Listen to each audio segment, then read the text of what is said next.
Good morning, good evening, and good afternoon, wherever you are in the world. And today is a special day because it's our last session this year. And who else to finish the year off better than the man who's the reason we're here at all? So, today we are going to hear about the ideal supplement. I can't wait. And PhD Dr. Gary Lee Samuelson, the word is yours. All right, thank you, and welcome, everybody. Also excited because this is the end of the year, and we are all together excited for the new year that's coming too. So everyone is welcome this January. Keep your ears tuned, and we'll be telling you guys and everybody else that we can about our community that we have. Um, and so let's talk a little bit about supplementation, and that's interesting type of a subject. I've been thinking about it quite a bit lately. As you probably know, I'm a PhD researcher. Been looking at, along with Bruce Ames and some of the other greats in nutrition, Linus Pauling, been looking at what is the perfect diet. What's a perfect, mix of micronutrients and nutrients that we need in order to be able to maintain our cells and our physiology? And that is a great question. And I've looked through the literature. At one point, I wanted to find a supplement that would be the perfect one. Couldn't find one. Then I said, well, maybe I'll make one. And put it out in the market, the perfect supplement for everything. I've found a great deal about along the way. I wanted to share with you today some of the discoveries that I've made. So I'm going to share my screen here. Hold on a sec. And show you some slides. Okay, I hope that you can all see that. Oops. All right, that's not the one. Let's try to go to the other one. Yeah, this is the one. I was pulling some of my stuff off of those other slides. So, how do we know which supplements to take? There are a lot of them in the market. In fact, I'm very excited about the supplement market because we can get things on the supplement market that we can't get in the pharmaceutical market that can be very effective. The Institute of Medicine has said that over 50%, now they're saying that over 50% of diseases that we have now are preventable by nutrition, just by supplements. And there's no major research going on in this area because there's no major economical market for for that, except for the sale of supplements, which are considered foods. Now, I want to really emphasize that we are natural beings. We're made out of cells. Cells have natural laws. We need to eat, we need to breathe, we need to consume water and have other things, as we've learned. And all of the nutrients that we have come from the world around us, come from nature. In fact, that's the way that life has existed on this planet ever since there's been life on this planet. And so we are the machines that have adapted and use natural uh, substances. And these substances we now know, or we're starting to categorize them as nutrients. And so the nutrients that come from plants, like the vitamins and minerals and such, are the ones, they're exact ones and the exact type and the exact shape and form that are needed to be used by our body. And that is it. So today I'm not going to be talking about man fabricated, fabricated or chemically made nutrients, quote unquote, because if they're not natural, they generally are not accepted by our body. And it's one of the major problems that we have as a society in the medical industry and the medical technologies is that we do not recognize natural things as medication. And there's several reasons for that. But it's very important to understand that these natural things are our our life force, our medication. And that's what, of course, Hippocrates said, the father of medicine, the father of actually practiced medicine, said, let your food be your medicine and your medicine be your food. And we start with that and we work through that line. So anyway, the nutrients also can come from meats, of course, but the nutrients in the meats come from plants. So basically, all the nutrients in our world that we consume are actually from plant sources. Um, Plants, of course, have micronutrients in them like trace minerals, boron, zinc, manganese, copper, iron, magnesium, etc. And these come from the soils.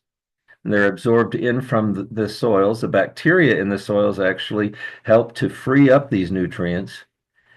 And the plant makes sure that it feeds that bacterial bolus below it so that it can absorb the nutrients from the soil and the minerals from the soil and then bring it up the stem of the plant so that the plant can use it. This is the natural process, and the beautiful factories inside our plants are producing these nutrients all the time. And that this is the reason, and one of the reasons why I believe that plants are far superior in producing these vitamins and minerals than we can ever possibly be in the laboratory. Then the minerals and vitamins and nutrients that the plants produce are passed into our cells. They're the exact same molecules. Building blocks for plants are the same as the building blocks for our animal or our cells. And so they consist of amino acids, fats, sugars, micronutrients, and macronutrients produced in plant cells and passed then to our cells. And our cells also can produce their own nutrients, but there are certain essential nutrients that our cells cannot produce. And so we need to either consume them in the food or to take supplements. Now, here's a picture of a garden or a farm, really, and the ones on this side, the right side of the screen, have been supplemented and have the correct amount of micronutrients, and the ones on the other ones are in depleted soils, and you can very well see the difference. And that's very true. So the soils in which these plants grow are also very important for our sources of nutrients. Maybe one of the reasons we would do supplementation is that we're not receiving the proper nutrients from the plants. When we do, we both thrive and the plants thrive. So everything is great for us. Okay, there's a couple of things to point out, just, for the science. Amino acids are the building blocks. They make the proteins. The DNA is the blueprint to build these building blocks and put them together into proteins, to put the building blocks together in proteins. You probably heard of DNA. It's very important that our body knows how to take these nutrients into our cells. We need these nutrients and then put them together to build the structures of our body. I mean, it's just beautiful. Amino acids go together to build the proteins, and the instructions in the DNA help them to do that. The sugars from plants are the construction materials. They are converted to fats and such, and starches by plants and by our body. Also, our body stores these sugars. There's fatty acids, which are also carbon hydrogen chains. They're little chains. Sugars are carbon hydrogen. They're carbohydrates. And the fatty acids are also, in a sense, carbohydrates, but they're in a line. They don't have oxygen sticking it together, so they form different types. There's these that have the bend in them. These are called unsaturated fatty acids or unsaturated fats, and the ones that are linear are saturated because they have hydrogen filling eat all of the spots there. And then they're here where hydrogen is missing, you see little kinks and such. Okay, so that's the difference between saturated and unsaturated fatty acids. Yeah, I show this down here. Okay, so these are our fats and oils. What kind of oils do we need? I'll go into that a little bit later if we have some time. We were running out of time. So macronutrients, we usually find them, the fats, oils, and sugars inside of our meats and our nuts and such. And then the micronutrients are found mostly in the red, green, orange, yellow, purple leafy vegetables. And now one of the questions I want you to think about is, can we, by eating the correct amount of vegetables, of these micronutrients, actually delay or not need the supplementation of these nutrients? And the answer is yeah, in certain cases, yes. In certain cases, supplementation is actually not great to have. But if we're not receiving it in our foods, we probably are not receiving either the right kind or the right quantities. And the way to do that is to follow the CHC laws of diet and to pack half our plate with colorful vegetables every meal. Okay, remember that. Put that down as your New Year's resolution. Put colorful vegetables on my plate and eat half a plate of vegetables in every meal, and then you'll be guaranteed to have that. Well, we're going to be talking about broccoli later on because that's what convinced me that I don't need to make a supplement. I don't need to make a perfect supplement. I'll show you why later on. So anyway, micronutrient sources are all of these beautiful colored plants, and the better and more vibrant the color, the better the micronutrient, and that's really simple to understand. And if you think that's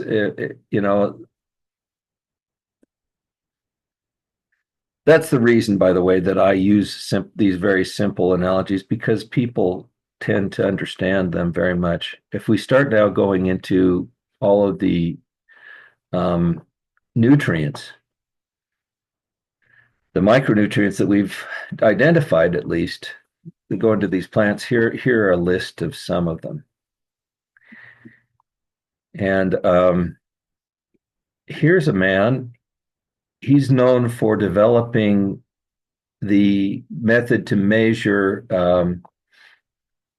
genetic mutation and also to prevent cancer. So he wanted to invent genetic mutation methods to measure genetic mutation to prevent cancer. What he found, however, is that certain deficiencies in these micronutrients are responsible for cancer and responsible for diabetes and responsible for all types of other things. And he did research, and he found that if you have a deficiency, or if you don't have enough, if you don't have an adequate supply of these micronutrients, then your body goes into starvation mode, starts storing fats, it starts storing things and putting off the repair processes and putting off the processes that are building your systems.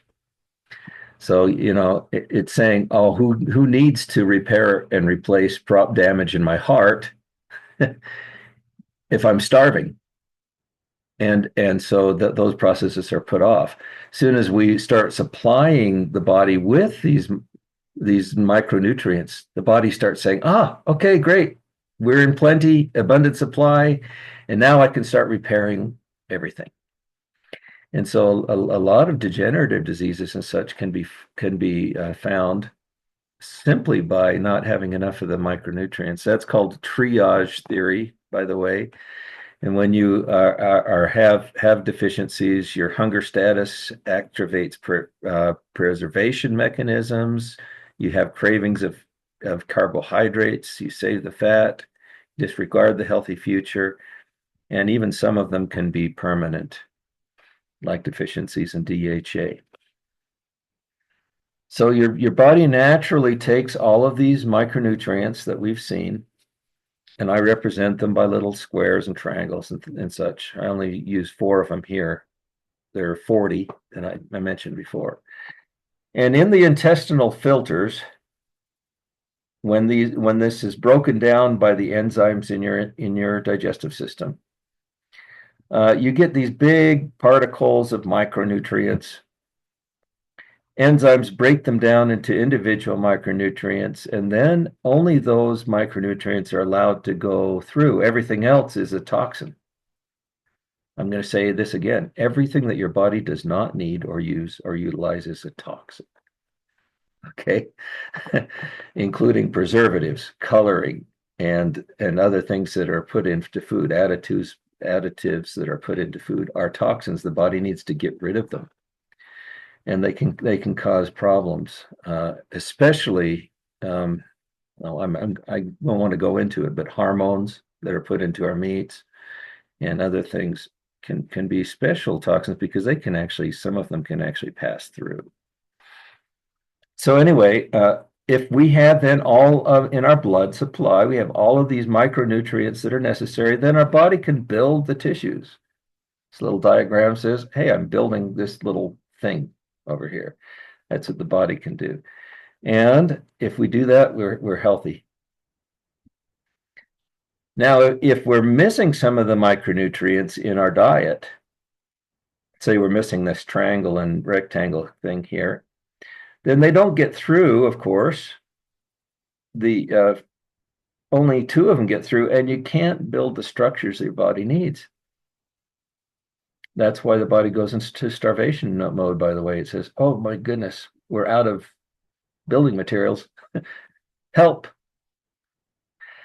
And it goes into preservation mode. Okay.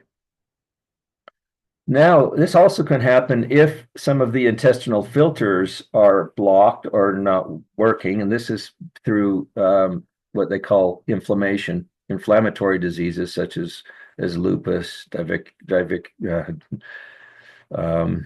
the colonitis, and some of the others will actually block some of these. Then you get not only don't you get the micronutrients getting through, but some of the toxins get through. This is called a permeable gut or leaky gut. And the toxins get through, get into the blood and have to be removed. And they cause inflammation and keep the process going.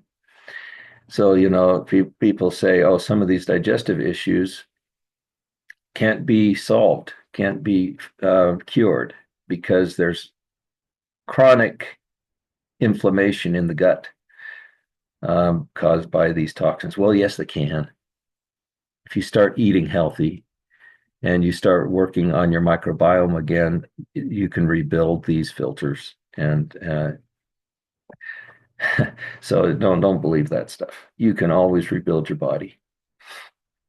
Okay, so how do we in science measure the nutrient content inside of foods? We have 40 of these micronutrients.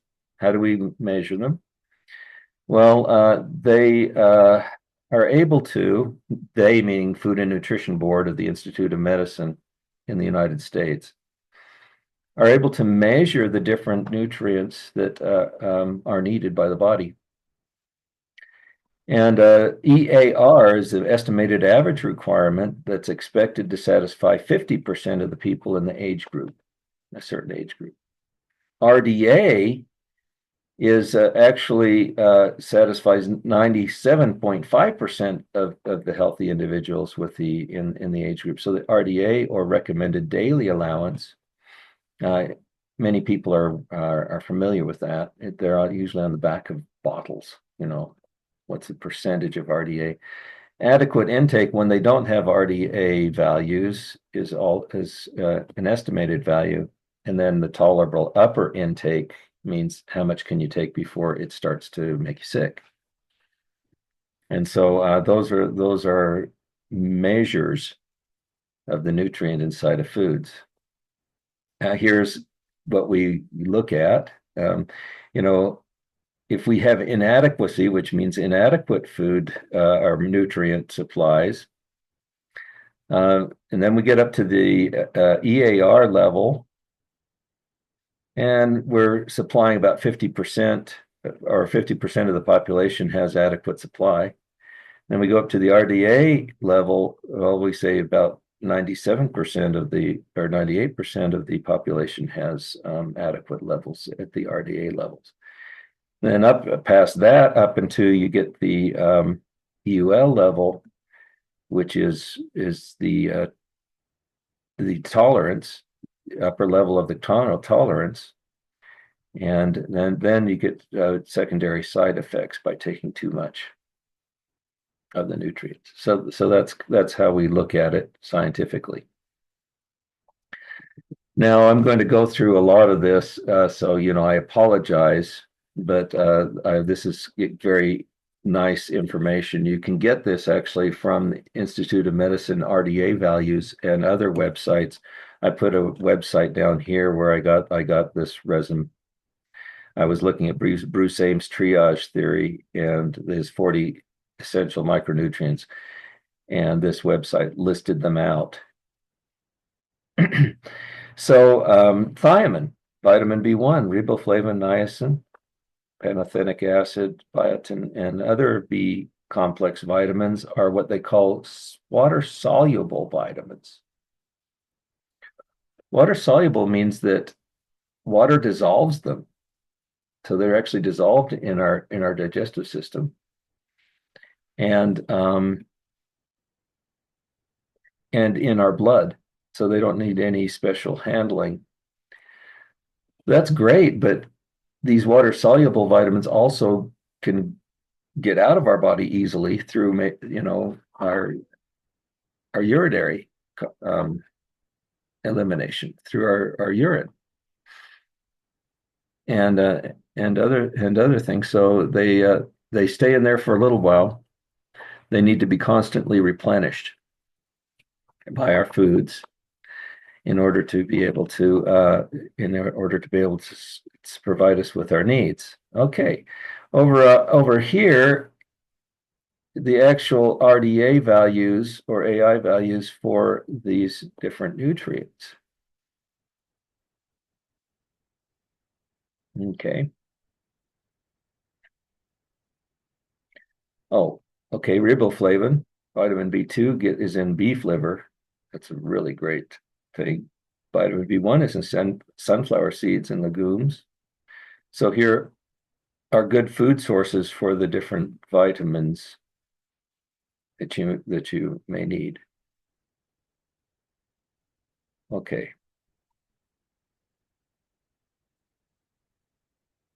I'm going to go through here. Here's fat-soluble vitamins. These are oils. They're in the form of oils. And you've probably seen them because their vitamin pills are little packets of oil, like a vitamin E pill or something, vitamin D. And so here are some of the values here for the different vitamins that are fat soluble. I'm going to see if I can get more information for you, because what I wanted to do is to create an application that has the amount of different micronutrients in all of the foods and measure them out as a graph. So you can see a nice little graph. And then you can compare the graph of the micronutrients for the foods to the graph of the RDA graphs to see where you're deficient, where you're okay. And what I thought that would be really cool, because you can see actually the graph, and you don't have to know the names of all these things. But remember, just by taking into your body colorful, rich, vibrant foods, you're receiving many of these things. In fact, you're receiving, in most cases, what you need, all of that you need. So here's sodium, potassium. Chloride is the most abundant of the minerals in the world, believe it or not. Calcium, magnesium, phosphorus, and sulfur. I looked into a supplement, by the way, that's able to provide sulfur in the form of sulforaphane, which combats cancer, and it also gives you adequate amounts of sulfur. And the sulforaphane, by the way, has so many different health benefits. It benefits your organs, the structure of your organs, the brain function, the function of your brain tissues, and as far as building structures. Sulfur is an important part also of antioxidants and such that are used in many areas to get rid of oxidation. So sulforaphane or sulfur, if you're interested in that, give me a ding in the chat, and I'll send you information on that supplement. Then we have also trace essential minerals like chromium, copper, iodine, iron, manganese, selenium. You don't need much of them. But for example, selenium is the key to glutathione. It's the key to how glutathione works, and so is zinc. And many of these are used in antioxidants and or are oxidized and reduced as part of your normal body function and metabolism. And so they're very, very necessary. Selenium, for example, can be used to help the lymphatic system if you have retention of water retention in your tissues and such.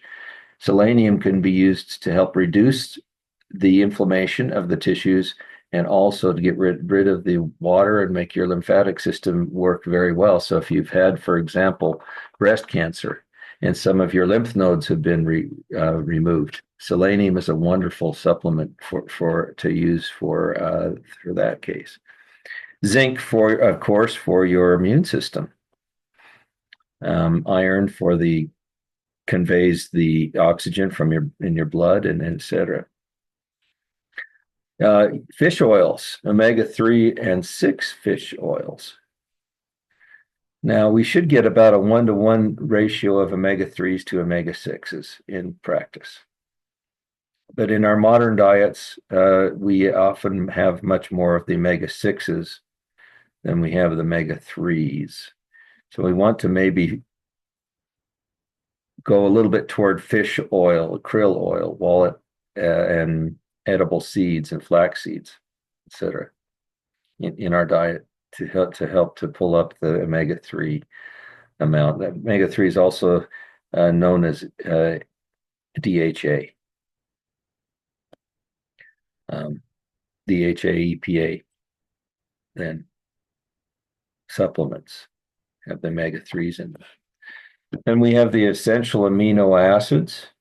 These are important, by the way, if you are having a vegetarian or a vegan diet, because the different amino acids in different amounts over here, you can see, are necessary from your diet. But fish and meat are the major sources of these amino acids, and eggs and nuts. So, you need to eat a lot of vegan foods in order to be able to get these amino acids in your diet. So it'd be a great idea to use some of these amino acids in a supplement form if you want to do the vegan diet. And there's several areas out there, but just something to keep aware of. And then number 40 is choline. choline is an incredible supplement, by the way. Fantastic. And I'd very much recommend that you find a good source of a choline supplement for you. Cod, fish, beef, liver, eggs, soybeans, wheat, germ. Okay, so let me go through. Zinc is a great supplement. Selenium is a great supplement because we don't usually eat a lot of these foods, excuse me. We don't eat these foods except for maybe wheat, which has been deficient in zinc and selenium for a while. And copper is also a very good one to have if you put a little bit of liver into your diet. You don't need as much, but omega-3 fish oils, krill oil, they're good ones to put into your diet. And then I'm not going to mention the correct balance of these amino acids, except for to give you these numbers over here, because those are very complex and individual, depending on who you are. Choline is a great one. Okay. 500 milligrams a day of choline is fantastic. Okay. So if we are receiving adequate amounts from our diet of these micronutrients, very seldom do we actually need to use supplements. And here is one example, a carrot, for example. Just what is this here? 100 grams of carrots. It's not a lot. Maybe 3 or 4 carrot sticks. Has 93% of the vitamin A that you need, for example. And then vitamin K and B6 and C and B3 these are a little bit, it's a little bit low on the B's, so you wouldn't want to use carrots for B's, but you certainly want to use carrots for the A's. And then it also has some of the micronutrients. It has carotene in it. Carotene is what makes it this color. And it also helps to protect your eyes against ultraviolet radiation. And so zeaxanthin and lutein, for example, are 2 supplements that you can use for your eyes. If you're taking carrots, though, have enough carrots, so you don't need to worry about that. So zeaxanthin and lutein. Okay. Now I wanted to kind of finish off my story with broccoli. So I was going through trying to find the perfect supplement, so that I could get together all of the ingredients that we need for 100% of RDA and everything. Wouldn't that be wonderful? And then I realized that, first of all, it's almost impossible to find all of the sources for all of the nutrients everywhere that we need in order to put into a supplement. So you need to take 20 of these pills or 30 of these pills. Oh, goodness grief, in order to be able to do that.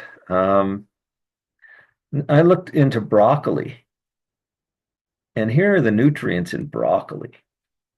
I'm just going to show you this. There's websites where you can pull up all the nutrients in any food that you want, or many of the foods, and calculate what kind of, you'd have to compare these against, let me go back. Compare these against, the requirements for the FDA, and then, RDA, and then figure out, well, how much of these. So it's a big job. But I was looking through this, and I found that broccoli has almost a perfect balance of micronutrients that you need, period. So why am I going to try to have you take 30 pills when you could take, 5 sprigs of broccoli and you got it? So, if we can get people to prepare broccoli, I love broccoli with a little butter on the top, and then we can put some sesame seeds and then some seasonings on, and it makes it very, wonderful. And just eat your broccoli. And if you eat your broccoli, you're getting the perfect balance of nutrients that you need in all of these areas, including some of the, or not including, or rather, I'm saying some of the amino acids, but there's enough of them in there. Oh, so that's one thing that I wanted to point out to you. Um, all right. So now let's get in the last couple of seconds that we have, because I want to get to questions. My goodness, we took up a lot of time at the very beginning of this, just saying hi. Sorry. Okay. What about other things like CoQ10 and redox supplementation? Now, many of you are very familiar with redox supplementation. In some cases, you can't get the supplements that are on the market from foods, and this is one of them. The redox supplementation actually is a stabilized molecular form of reactive oxygen species that acts as a signaling messenger to repair and replace damaged cells. And you can't find it anywhere else. When you take this supplement, then the body's own natural mechanisms becomes more efficient to repair and replace cells. And I said that's absolutely wonderful. I used to wear glasses. I put 3, 4 drops of the redox supplement in my eyes every night, and all of a sudden my vision started to clear up. My retina, and I have clear, perfect, beautiful vision. And I don't need glasses. And I saw also that my cuts and scrapes and my skin and everything looked more healthy, more vibrant, and everything when the body was able to have the redox supplement. So the redox supplement is one of those that you might want to look into. And I'm going to ask Brent to maybe mention a few more others that would be very good for us at this point. Yeah, Brent, are you on still? Brent's done a lot of research. I think he left because he was just wishing everyone a Merry Christmas. I'm sure he must have Oh, been needed other ways. I don't know. right. Okay, very well. Um, okay, CoQ10 is a cofactor. So some of the enzymes and cofactors sometimes are deficient in our body, digestive enzymes and cofactors. And it's often difficult to figure out which ones. CoQ10 is one that is used generally in the metabolism process of sugar. Um, Cofactor Q10, they call it. And it's used by the mitochondria, and it helps to produce energy. So by giving you a little bit more of the cofactor Q10, then it produces energy. How about hormones? Progesterone. My goodness, progesterone is a great type of hormone to build up both in women and men. Um, but you can find these through natural foods, as usual, and they can be built up through natural foods. I'd have to go into, by the way, I'd have to go into a lot of information here that I don't have time for. Um, in order to give you good information on any of the hormones. So I'm not going to do that. What I'm going to do, however, is look. I give you an area where that you can look up um, information. Now, Linus Pauling Institute is available to you, and you can look up that by going to LPI. That's Linus Pauling Institute at OregonState.edu, and go to its Micronutrient Information Center, and you can find information on lots of micronutrients that you may be able to use in order to lots of information. Vitamins, for example, here are some of the vitamins that are listed here. And if you click on them, it'll actually tell you, you know, what the vitamin's good for. If you have a certain disease, by the way, you can look it up through the disease. So if you have disease, look up at the Linus Pauling Institute and look up your disease. They actually have a little on these resources. You can look in for drug nutrient interactions for diseases and all sorts of other things that you can look up, and it'll tell you what kind of supplements you can use for any of these conditions that are listed here. So remember this: lpi.oregonstate.edu, and that is Linus Pauling Institute. Wonderful information, and I think I better stop here because I've overrun my hour. But great. Whilst people Question. are finding out how many questions they have, Dr. Darrell put actually a very good question in the chat. If it does it change the nutrient value of broccoli if it's raw or cooked? Cooked, yes. Cooked broccoli is actually going to break down some of the vitamins and micronutrients in the broccoli itself. However, if you can't tolerate broccoli, the broccoli supplement that I noticed, the sulforaphane, is one of the better ones, is a freeze-dried version of it, and they freeze-dry it and pulverize it, and it's a lot easier for the digestive system. And if you can't take it raw, steam it. Steam it for putting a little steamer thing in a boiling water, steam it for 5 minutes, and then put your butter and everything on the top of it while it's nice and warm, and eat it that way. I found that works really well for me. Yeah. Another way to do it, by the way, is to juice it, to press juice it. You put it in a juicer, and it takes the juice out. It presses the juice out. It also leaves you the fibers. So if you want to use the fibers in a sauce or something else, you can put the fibers in the sauce. Oh, delicious. Oh, In man. your dough Yeah. when you bake. You can put those fibers anywhere, and then take the juices if it causes stomach problems to eat the raw broccoli. Yeah. By the way, one of the best investments I've made is a press juicer. And we went on a juice fast for 3 weeks, and we ate nothing but juices from plants. And boy, it was good. Boy, it did some great stuff. Okay, any other questions? I can't see any fingers up.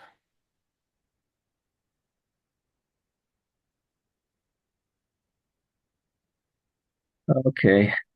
What if you're oxalate sensitive? It says here. Yeah, I already answered some of that. All right, thank you.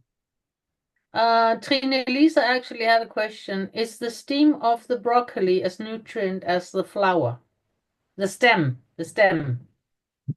Yeah, the cruciferous part is actually the most, I think, nutritious. The stem is also pretty good, but try to eat the flower on that. And Laurie has a question. Are these calculations currents taking into consideration of the depleted soil, etc.? Yes. Yeah, the FDA has actually done these calculations based on depleted soil. And please remember to save a copy of the chat for the ones who wanted.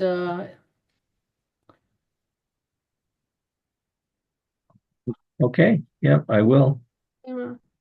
I will do that. Okay, Vicky. Well, Laurie is asking a question I don't understand. Laurie, could you please unmute yourself and ask it? Hi. Yes, sorry. Um, I'm oxalate sensitive, and I was told that it would be better to supplement instead of eat many vegetables. Were you saying that you said you made reference to that? Were you talking about the alternative would be to juice?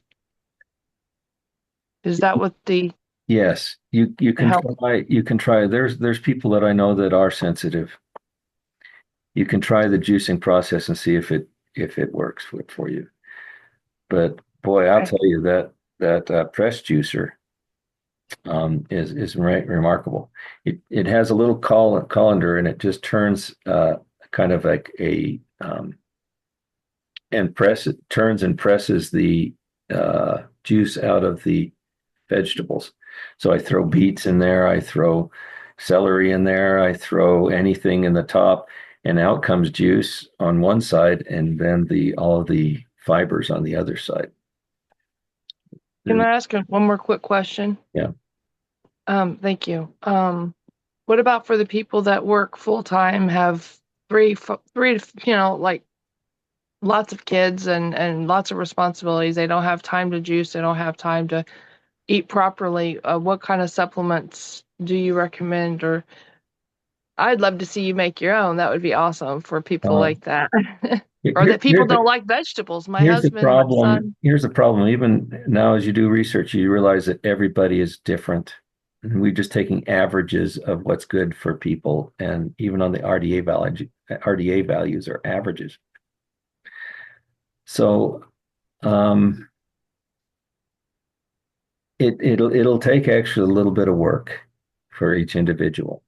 I believe you need to look through and see which supplements are be best for you. Try them out for a week or two, and see if you're seeing any increase or any benefit.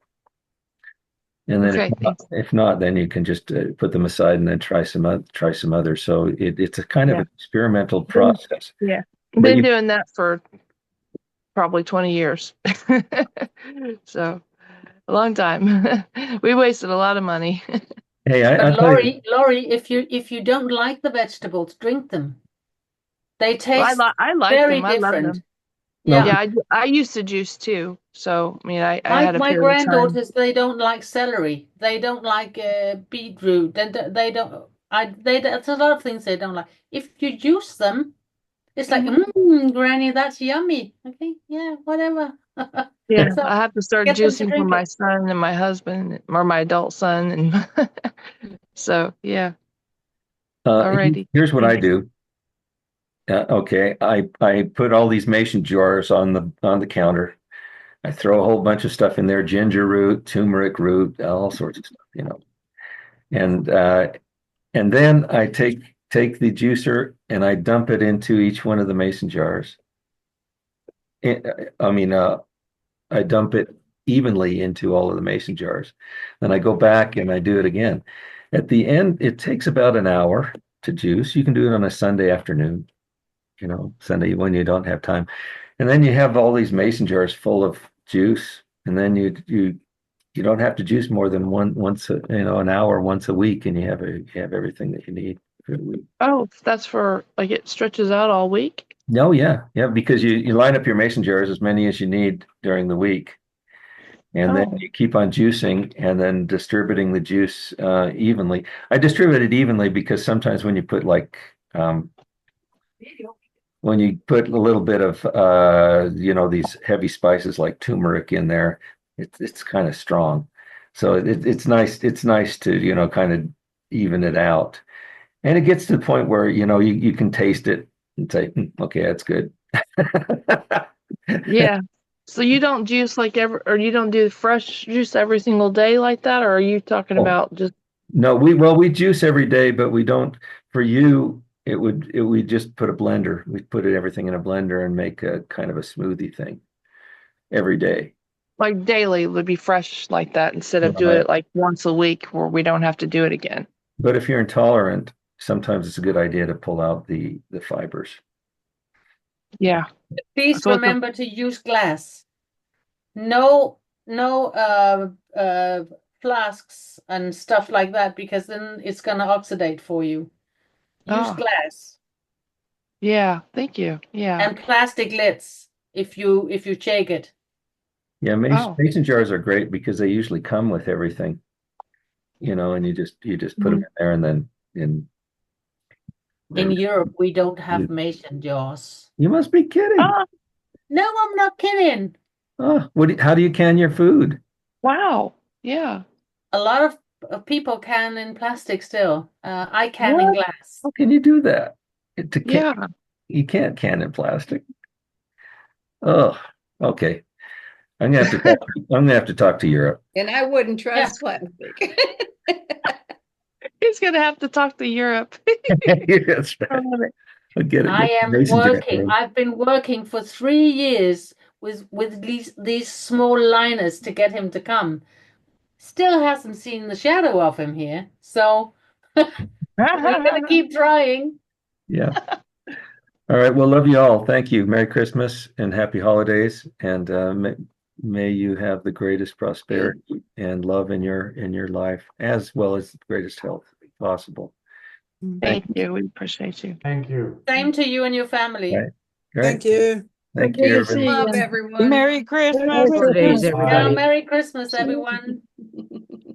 Merry Christmas. Bye.